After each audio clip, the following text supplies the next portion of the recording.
Hey guys, I'm Lorenzo all-league defensive end, and this is a math show.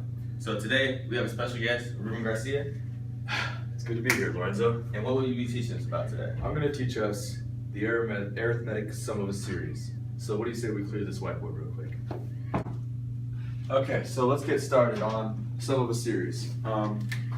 So we're going to be doing specifically the arithmetic sum of a series. So we're going to start with the problem. 6 over this numeral I equals 1, and the function is going to be 3 times I.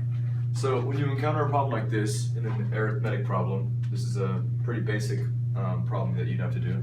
The 6 represents your uppermost, like in the limit to your sequence, and then the I equals 1 represents what your first input is going to be. So that's going to be the number that you start with, and this represents your function. So knowing this, what you would do is first you would write your six numbers that you're going to be using. So +2, +3, 4, 5, 6. So this is the limit to your sequence, and then you're gonna plug in the 1 to your first one, which is obviously 1, 2, 3, 4, 5, 6. This is where you plug in the function, where it's then 3 because of that. You plug in each one of these for the I.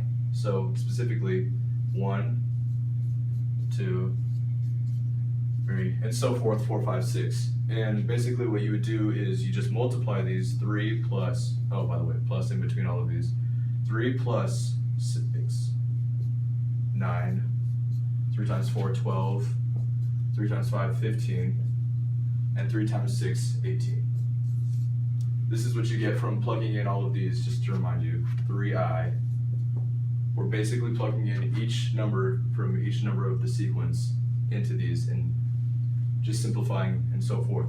So if we added these all together, it'd be 63. So knowing this, your answer to this equation would be 63.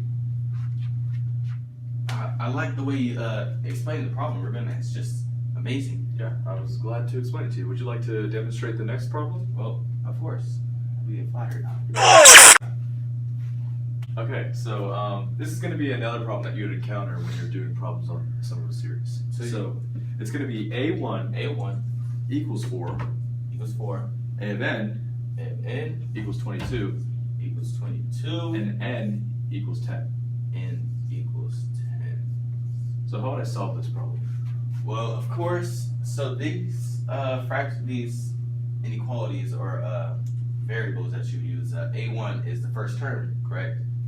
And so A1 would be the first term that you'll find, and A of n is the lower limit or the maximum number that you use, right?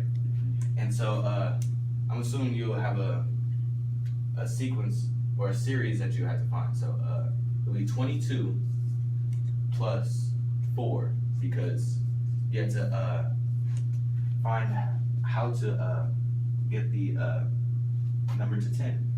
So you have to use 10 over here to find the series.